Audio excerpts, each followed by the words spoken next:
ಎಲ್ಲರಿಗೂ ನಮಸ್ಕಾರ. ಈ ವಿಡಿಯೋದಲ್ಲಿ ನಾವು ವಿಜ್ಞಾನ ವಿಷಯದ 8ನೇ ವರ್ಗದ ಅಧ್ಯಾಯ 5 ಬಲ ಮತ್ತು ಒತ್ತಡ ಮರುಸಿಂಚನದ ಚಟುವಟಿಕೆ ಹಾಳೆಗಳ ಬಗ್ಗೆ ನೋಡೋಣ. ಈ ಪಾಠವನ್ನು ನಾವು ತರಗತಿ 4 ಮತ್ತು 6ರಲ್ಲಿ ಕಲಿತಿದ್ದೇವೆ. ಈ ಎರಡೂ ತರಗತಿಯಲ್ಲಿ ಬಲಪ್ರಯೋಗದಿಂದ ವಸ್ತುಗಳು ಚಲಿಸುತ್ತವೆ ಮತ್ತು ವಸ್ತುಗಳ ಬೇರ್ಪಡಿಸುವಿಕೆ ಈ ಕಲಿಕಾಂಶಗಳ ಬಗ್ಗೆ ಕಲಿತಿದ್ದೇವೆ. ಇನ್ನು ಈ ಅಧ್ಯಾಯದಲ್ಲಿ ನಾವು ಕಲಿಯುವಂಥ ಕಲಿಕಾ ಫಲಗಳೇನು ಅಂತಂದ್ರೆ ಬಲ ಮತ್ತು ಬಲದ ಪರಿಣಾಮಗಳನ್ನು ವಿವರಿಸುವುದು ಮತ್ತು ಸಂತುಲಿತ ಬಲ ಮತ್ತು ಅಸಂತುಲಿತ ಬಲಗಳ ನಡುವಿನ ವ್ಯತ್ಯಾಸವನ್ನು ಪಟ್ಟಿ ಮಾಡುವುದು. ಇದ್ರ ಬಗ್ಗೆ ನೋಡೋಣ. ಇಲ್ಲಿ ಕೆಲವೊಂದು ಚಿತ್ರಗಳನ್ನು ಕೊಟ್ಟಾರ. ಆ ಚಿತ್ರಗಳಿಗೆ ಸರಿಯಾಗಿ ಹೊಂದುವಂತೆ ಪದಗಳನ್ನು ಕೊಟ್ಟಾರ. ಅವುಗಳನ್ನು ನಾವು ಆರಿಸಿ ಬರಿಬೇಕು. ಈ ಎಲ್ಲ ಚಿತ್ರಗಳನ್ನು ನೋಡಿ ಅದಕ್ಕೆ ಸರಿ ಹೊಂದುವಂಥ ಪದವನ್ನು ಬರೆದಾಗ ನಮಗೇನು ಗೊತ್ತಾಗ್ತದಂದ್ರೆ ಬಲ ಅಂತಂದ್ರೆ ತಳ್ಳುವುದು ಅಥವಾ ಎಳೆಯುವುದು ಎಂಬುದು ಗೊತ್ತಾಗ್ತದೆ. ಈ ನೆಕ್ಸ್ಟ್ ಚಟುವಟಿಕೆ 2ರಲ್ಲಿ ಕೆಲವೊಂದಿಷ್ಟು ಚಿತ್ರಗಳನ್ನು ಕೊಟ್ಟು ಬಲಪ್ರಯೋಗದಿಂದ ಆಗುವಂಥ ಪರಿಣಾಮಗಳ ಬಗ್ಗೆ ಬರಿಬೇಕು. ಇಲ್ಲಿ ಮೊದಲನೇ ಚಿತ್ರದಲ್ಲಿ ಗಾತ್ರ ಬದಲಾವಣೆ ಆಗ್ಯದ, 2ನೇ ಚಿತ್ರದಲ್ಲಿ ಆಕಾರ ಬದಲಾವಣೆ ಆಗ್ಯದ, 3ನೇ ಚಿತ್ರದಲ್ಲಿ ಚೆಂಡಿನ ಜವ ಬದಲಾವಣೆ ಆಗ್ಯದ, 4ನೇ ಚಿತ್ರದಲ್ಲಿ ನಿಂಬೆಹಣ್ಣಿನ ಆಕಾರ ಬದಲಾವಣೆ ಆಗಿದೆ. ಈ ರೀತಿ ಪ್ರತಿಯೊಂದು ಚಿತ್ರವನ್ನು ಗಮನಿಸಿದಾಗ ಚಲನೆಯ ದಿಕ್ಕು ಬದಲಾವಣೆ ಆಗಿದೆ, ಆಕಾರ ಬದಲಾವಣೆ ಆಗಿದೆ, ಸ್ಥಾನ ಬದಲಾವಣೆ ಆಗಿರ್ಬೋದು, ಜವ ಬದಲಾವಣೆ ಆಗಿರ್ಬೋದು ಅಥವಾ ಸ್ಥಳ ಬದಲಾವಣೆ ಆಗಿರ್ಬೋದು. ಈ ರೀತಿ ಬಲವನ್ನು ಪ್ರಯೋಗ ಮಾಡಿದಾಗ ಈ ಎಲ್ಲ ಪರಿಣಾಮಗಳು ಉಂಟಾಗ್ತವೆ ಎಂಬುದನ್ನು ನೋಡಿದ್ವಿ. ಇದೇ ಕಲಿಕಾ ಫಲಕ್ಕೆ ಸಂಬಂಧಿಸಿದಂತೆ ಇನ್ನೊಂದು ಚಟುವಟಿಕೆಯನ್ನು ಕೊಟ್ಟಾರ. ಈ ಚಟುವಟಿಕೆಯನ್ನು ಗಮನಿಸಿದಾಗ ವಸ್ತುವಿನ ಮೇಲೆ ಬಲಪ್ರಯೋಗದ ಪರಿಣಾಮಗಳ ಬಗ್ಗೆ ಬರಿಬೇಕು. ಅದರಲ್ಲಿ ಸರಿ ಇದ್ದರೆ ಸರಿ ಅಂತ ಬರಿಬೇಕು, ತಪ್ಪಿದ್ರೆ ತಪ್ಪಂತ ಗುರುತು ಹಾಕಬೇಕು. ಮೊದಲೇ ಬಲದ ಪರಿಣಾಮವನ್ನು ನೋಡಿದಾಗ ನಿಶ್ಚಲ ಸ್ಥಿತಿಯಲ್ಲಿರುವ ವಸ್ತುವನ್ನು ಚಲಿಸುವಂತೆ ಮಾಡಬಲ್ಲದು, ಸರಿ. ಚಲಿಸುವ ವಸ್ತುಗಳ ಜವವನ್ನು ಬದಲಾಯಿಸಬಲ್ಲದು, ಅದು ಕೂಡ ಸರಿ. ವಸ್ತುವಿನ ಚಲನೆಯ ದಿಕ್ಕನ್ನು ಕೂಡ ಬದಲಾಯಿಸಬಲ್ಲದು, ವಸ್ತುವಿನ ಆಕಾರದಲ್ಲಿ ಬದಲಾವಣೆ ತರಬಲ್ಲದು. ಈ ರೀತಿ ಎಲ್ಲ ಪರಿಣಾಮಗಳನ್ನು ನೋಡಿದಾಗ ಇವೆಲ್ಲ ಬಲದ ಪರಿಣಾಮಗಳೇ ಆಗ್ಯಾವ. ಹಾಗಾಗಿ ಇವುಗಳ ಮುಂದೆ ನಾವು ಸರಿ ಗುರುತನ್ನು ಹಾಕಬೇಕು. ಇದರಿಂದ ಏನು ಗೊತ್ತಾಗ್ತಂದ್ರೆ ವಸ್ತು ತನ್ನಿಂದ ತಾನೇ ಚಲಿಸುವುದಿಲ್ಲ ಎಂಬುದನ್ನು ಗೊತ್ತಾಗ್ತದೆ. ಇವೆಲ್ಲ ಚಟುವಟಿಕೆ ಹಾಳೆಗಳನ್ನು ಗಮನಿಸಿದಾಗ ಕಲಿಕೆಯ ಅವಲೋಕನಕ್ಕಾಗಿ ಕೆಲವೊಂದು ಪ್ರಶ್ನೆಗಳನ್ನು ಕೊಟ್ಟಾರ. ವಸ್ತುವಿನ ಚಲನೆಯ ಸ್ಥಿತಿಯನ್ನು ಬದಲಾಯಿಸುವ ಭೌತಿಕ ಅಂಶವನ್ನು ಏನೆಂದು ಕರೆಯಬಹುದು, ಇದರ ಏಕಮಾನವೇನು ಅಂಥೇಳಿ. ಇವನ್ನೆಲ್ಲ ನೋಡಿದಾಗ ಈ ಎಲ್ಲ ವಸ್ತುವಿನ ಚಲನೆಯ ಸ್ಥಿತಿಯನ್ನು ಬದಲಾಯಿಸುವಂತಹ ಭೌತಿಕ ಅಂಶ ಅಂದ್ರೆ ಬಲ. ಇದನ್ನು ನಾವೇನಂತ ಕರಿಬಹುದು ಅಂದ್ರೆ ಬಲ ಅಂಥೇಳಿ ಕರಿಬೋದು. ಇದರ ಏಕಮಾನ ಯಾವುದು ಅಂದ್ರೆ ನ್ಯೂಟನ್. ಇನ್ನು ಬಲಪ್ರಯೋಗದಿಂದ ವಸ್ತುವಿನ ಮೇಲಾಗುವ ಪರಿಣಾಮಗಳನ್ನು ಪಟ್ಟಿ ಮಾಡಿ ಅಂತೈತಿ.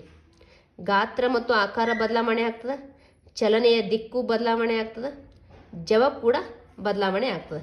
ಇವೆಲ್ಲ ಯಾವುವು ಅಂದ್ರೆ ಬಲದ ಪರಿಣಾಮಗಳು. ಇನ್ನು ಕಲಿಕಾ ಫಲ 2ರಲ್ಲಿ ನೋಡಿದಾಗ ಸಂತುಲಿತ ಮತ್ತು ಅಸಂತುಲಿತ ಬಲಗಳ ನಡುವಿನ ವ್ಯತ್ಯಾಸಗಳನ್ನು ಪಟ್ಟಿ ಮಾಡುವುದಾಗಿದೆ ಹಾಗೂ ನಿವ್ವಳ ಬಲವನ್ನು ಲೆಕ್ಕಿಸುವುದಾಗಿದೆ. ಇಲ್ಲಿ 2 ಚಿತ್ರಗಳನ್ನು ನೋಡ್ರಿ. ಮೊದಲೇ ಚಿತ್ರದಲ್ಲಿ ಒಂದಿಷ್ಟು ಹುಡುಗರು ಹಗ್ಗವನ್ನು ಜಗ್ಲಿಕ್ಕತ್ತಾರ. ಒಂದು ಕಡೆ 4 ಜನ ಅದಾರ, ಇನ್ನೊಂದು ಕಡೆ 2 ಜನ ಅದಾರ.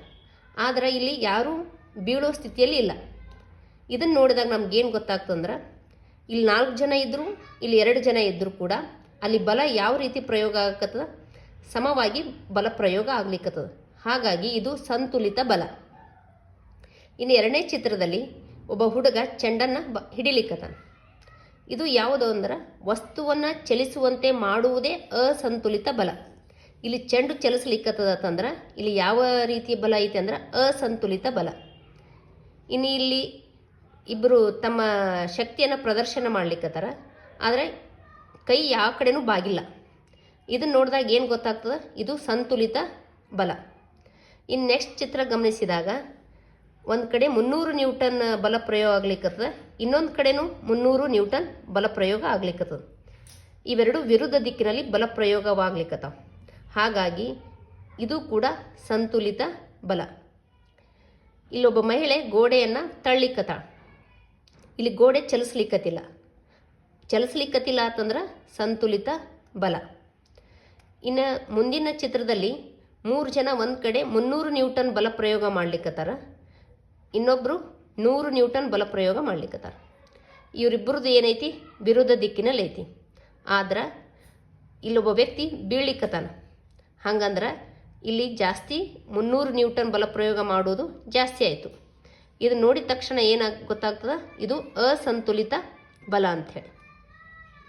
ಇನ್ನು ನೆಕ್ಸ್ಟ್ ಇಲ್ಲಿ 2 ಮಕ್ಕಳು ಒಂದು ಪೆಟ್ಟಿಗೆಯನ್ನು ತಳ್ಕೊಂಡು ಹೋಗ್ಲಿಕ್ಕತ್ತಾರ.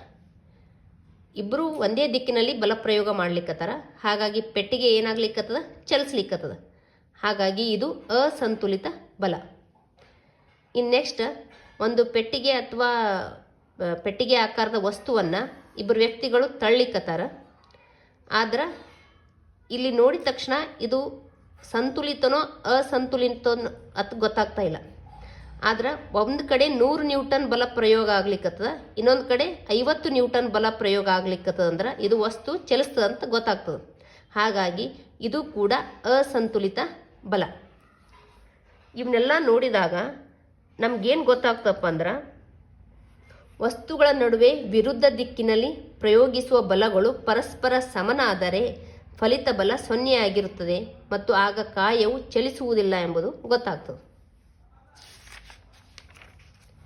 ಇನ್ನು ನೆಕ್ಸ್ಟ್ ನಿವ್ವಳ ಬಲವನ್ನು ಲೆಕ್ಕ ಮಾಡೋದು ಯಾವ ರೀತಿಯನ್ನು ನೋಡೋಣ. ನಿವ್ವಳ ಬಲ ಅಂತಂದ್ರೆ ಒಂದು ವಸ್ತುವಿನ ಮೇಲೆ ಪ್ರಯೋಗವಾಗುವಂಥ ಒಟ್ಟು ಬಲಗಳು. ಇಲ್ಲಿ ಇಬ್ಬರು ವ್ಯಕ್ತಿಗಳು 30 ನ್ಯೂಟನ್ ಬಲ ಪ್ರಯೋಗ ಮಾಡ್ಲಿಕ್ಕತ್ತಾರ. ಹಾಗಾಗಿ ಇಲ್ಲಿ ನಿವ್ವಳ ಬಲ ಯಾವುದು ಅಂದರೆ 0.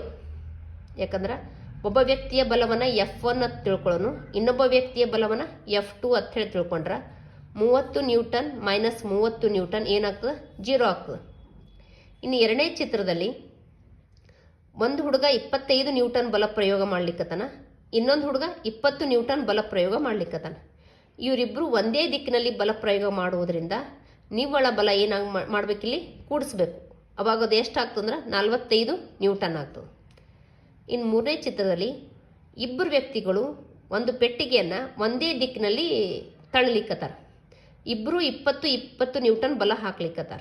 ಹಾಗಾಗಿ ಅದು 40 ನ್ಯೂಟನ್ ಬಲ ಆಗ್ತದೆ. ಒಂದೇ ದಿಕ್ಕಿನಲ್ಲಿ ಬಲ ಪ್ರಯೋಗ ಮಾಡ್ಲಿಕ್ಕತ್ತಾರ ಅಂದ್ರೆ ಅದನ್ನು ಕೂಡಿಸ್ಬೇಕು.